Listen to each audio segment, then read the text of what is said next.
Assalamualaikum warahmatullahi wabarakatuh.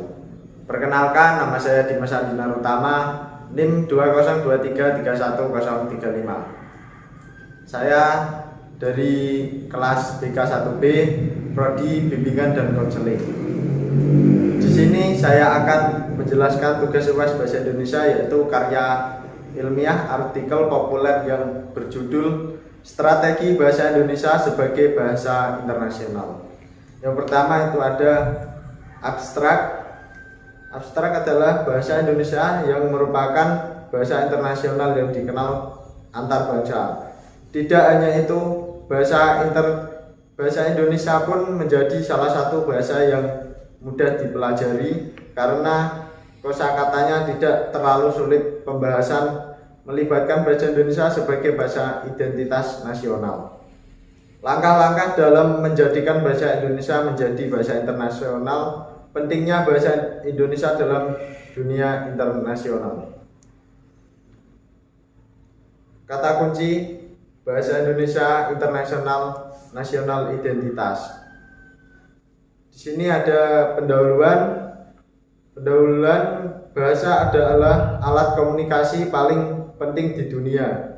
Dengan banyak bahasa yang diciptakan untuk mempermudah berinteraksi. Selain itu, bahasa adalah alat komunikasi yang paling kreatif, cepat, dan penting bagi manusia untuk berkomunikasi dan mengungkapkan pendapat dan ide. Bahasa Indonesia mulai berubah seiring perkembangan. Ada juga bahasa gaul yang merupakan bahasa yang digunakan oleh remaja. Orang berpendidikan dengan menggunakan bahasa gaul, baik secara lisan maupun tulis dalam situasi formal maupun non-formal.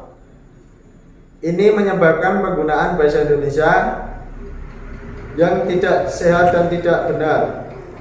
Untuk menjaga keberadaan bahasa Indonesia sebagai bahasa nasional, akan sangat membantu jika kita dapat menggunakannya dengan baik dan benar.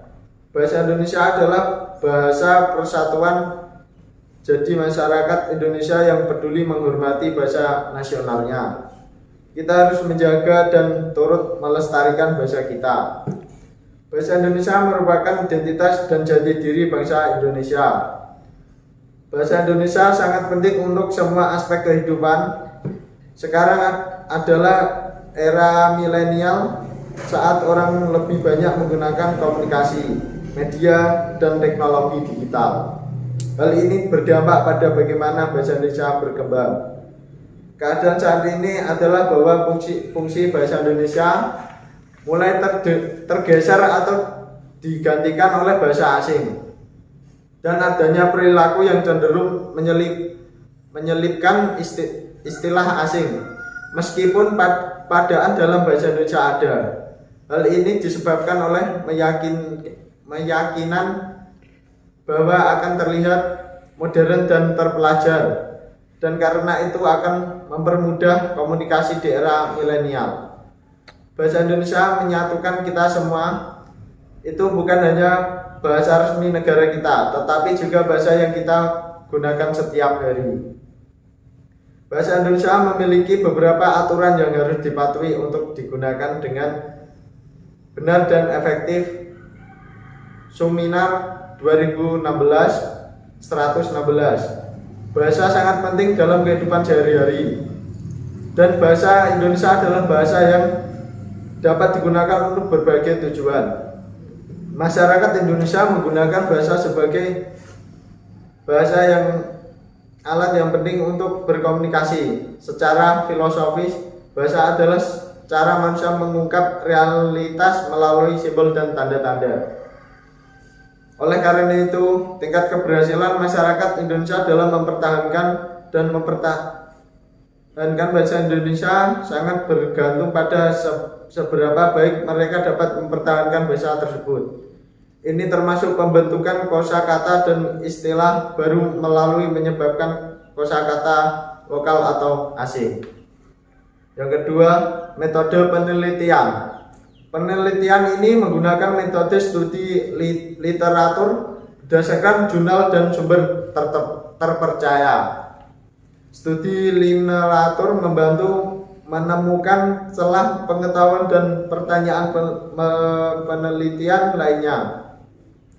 Untuk mendapatkan pemahaman yang lebih mendalam, wawancara dengan diplomat, akademis, mahasiswa, dan ahli sejarah diplomasi Indonesia Mesir merupakan melanjutkan logis dari analisis interlatur.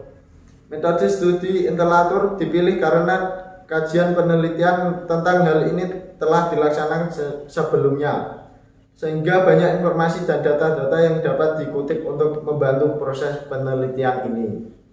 Yang ketiga, pembahasan bahasa Indonesia sebagai bahasa identitas nasional.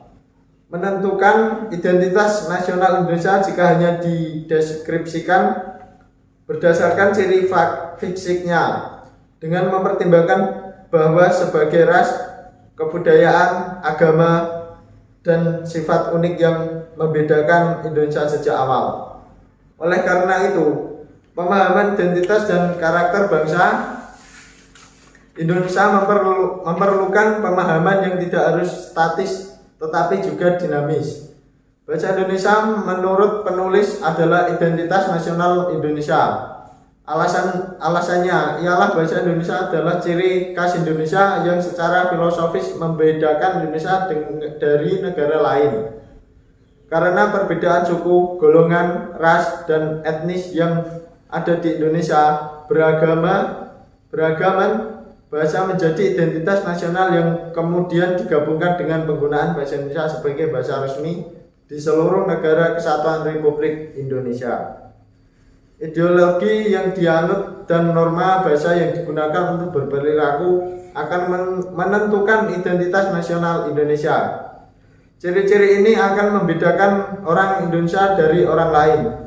Identitas nasional dapat didefinisikan melalui aspek luar yang dapat dilihat dan aspek batin yang hanya dapat dirasakan melalui pikiran.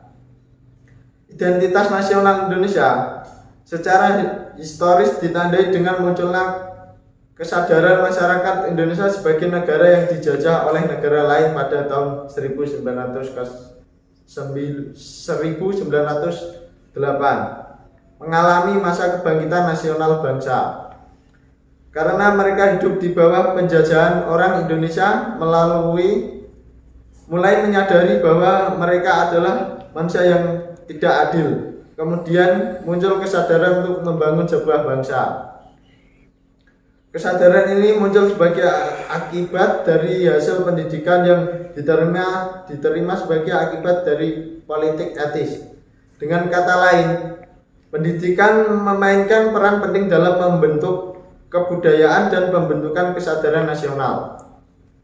Yang keempat, langkah-langkah dalam menjadikan bahasa Indonesia sebagai bahasa internasional. 1. Melaksanakan program bahasa Indonesia untuk menutur asing BIPA dengan membuka ruang pembelajaran bahasa Indonesia Kedutaan Besar Republik Indonesia KBRI dan Konsulat Jenderal Republik Indonesia KJRI di luar negeri. Yang kedua, karena menjadikan bahasa Indonesia sebagai bahasa internasional tidak hanya melibatkan satu instansi, tetapi juga memerlukan dukungan dan berbagai instansi. Badan Pengembangan dan Pembinaan Bahasa dapat membantu instansi terkait bekerja sama lebih erat dengan bantuan pengembangan dan pembinaan bahasa. Yang ketiga, untuk mendorong masyarakat umum untuk menggunakan bahasa Indonesia dengan baik dan benar serta bangga menggunakan sebagai jati diri bangsa Indonesia yang membedakan bangsa dengan orang lain. Yang kelima, pentingnya bahasa Indonesia dalam dunia internasional. Proses dari bahasa Indonesia menjadikan bahasa penghela ilmu pengetahuan membutuhkan waktu yang sangat lama. Perjalanan ini dimulai dengan bahasa Indonesia sebagai lingua franca atau bahasa pengatur pergaulan yang masih digunakan di negara-negara Asia Tenggara dan sekitarnya. Setelah bahasa Indonesia menjadikan bahasa komunikasi antar aktivis dan identitas politik, bahasa ini menjadikan bahasa pergerakan. Bahasa Indonesia menjadi bahasa pergerakan yang kuat, sangat mampu menyatukan kaum muda Indonesia saat itu untuk bersatu pada memperjuangkan kemerdekaan bangsa.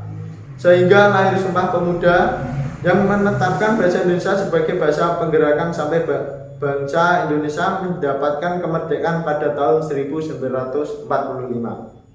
Dengan pengakuan ini, bahasa Indonesia menjadi bagian penting dari kehidupan negara Indonesia. Menjadikan bahasa Indonesia sebagai penggila ilmu pengetahuan adalah salah satu cara untuk memelihara bangsa Indonesia. Yang terakhir, kesimpulan, strategi bahasa Indonesia sebagai bahasa internasional menjadikan bahasa Indonesia lebih dapat diakses dan dipahami oleh komunitas internasional menjadi kunci untuk meningkatkan daya saingannya. Strategi untuk memperluas bahasa Indonesia dapat meningkatkan kekayaan budaya Indonesia dan menarik minat dunia terhadap bahasa ini. Sehingga pemerintah melakukan langkah-langkah strategi, salah satu seperti melaksanakan program bahasa Indonesia untuk penutur asing. Sekian dari saya. Terima kasih. Wassalamualaikum warahmatullahi wabarakatuh.